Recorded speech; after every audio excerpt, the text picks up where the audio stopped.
Good afternoon, my fellow counselors in training. My name is Sabrina Ramos, and in this week's assignment, we were charged with doing I guess you can say, a video blog on social justice.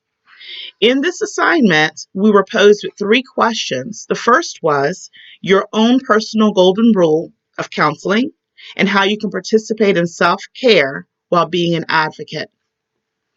In the article entitled Values in Social Justice and Counseling, Krefbar and Winterrod in 2012 defined social justice as the following.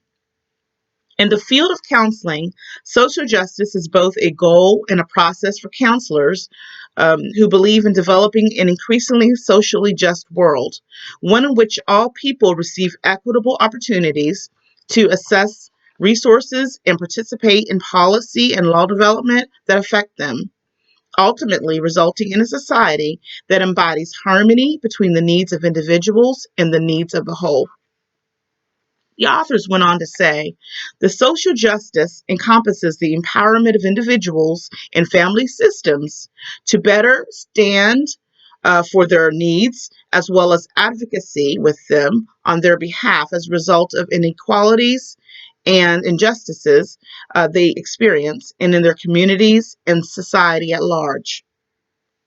Now, if I were to adopt a golden rule, I think it would be the quote from the book entitled The 7 Habits of Highly Effective People. In it, Covey noted in 2013 that the fifth habit is to seek first to understand, then to be understood. Now, I first heard this quote from a professor at Liberty University. And since hearing that quote, it totally changed, the way I communicated with my adolescent son. I noticed that when I started to seek to understand him, then he was more open to understand where I was coming from. So this is a very profound quote and a strategy that I will implement inside my counseling practice. Going on, in my role as a counselor advocate, however, as far as self-care, it says, I will participate in self-care by accepting the sound advice of those presently in that field. I don't want to say field because it's a profession, right? It's what we learned. In the online article entitled Self-Care for the Activist Counselor, Melchor and Gomez elaborated on ways an activist counselor could promote self-care in their lives. The author stated, we cannot continue to serve well unless we are diligent in practicing self-care. Self-care means filling our cups back up when we are feeling low.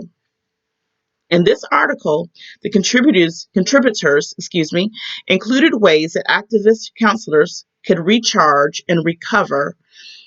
They came up with strategies such as reflecting often.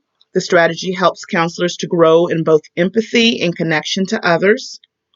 The authors went on to say, through reflection, we can be in a constant state of improvement. We can become more aware, become more open-minded, more readily recognize our own biases, and work toward personal growth and change.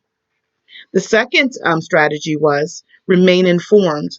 Activist counselors must stay informed of real stories and real facts so that they can remain rooted in the truths of people's experiences rather than getting caught up in the media spin. It is imperative for counselors to see events from all angles and to seek out the voices that have been silenced. And then the last strategy that they gave was give voice to the voiceless. As counselors, we hold a position of authority with the clients and students we serve. In addition, our education provides us with privilege that can be used to give voice to those who have been silenced, including individuals who are struggling to enjoy basic freedoms in this country. The said authors added, as counselors, we are always to remember beneficence. I had to practice that one. Beneficence. To do good and to promote the well-being of others. This is our strength in the counseling relationship. If I were to come up, that was the second question, or the second task we were to do, is to come up with a Bible verse or scripture that best supports social justice. I love what Micah 6:8 says.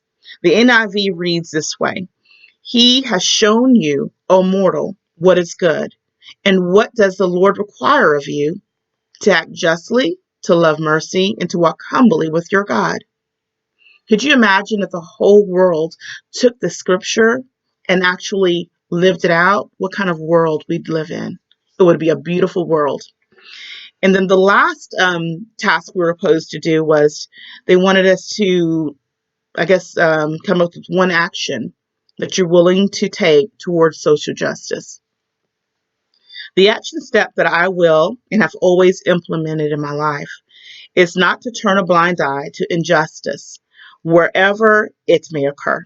However, I will take the approach that Melchor and Gomez, in the online article that was written in 2018, they said avoidance, engagement, and deflection are just 3 examples of ways to approach our daily work as activist counselors. Counselors regularly, encounter situations that must be navigated carefully. And carefully, that's the key word. Never to speak out of terms, not to speak out of, emotion, carefully. So I think that ends my video blog for today, and I look forward to seeing you all and what you all had to say about it and replying to your videos. Have a blessed day.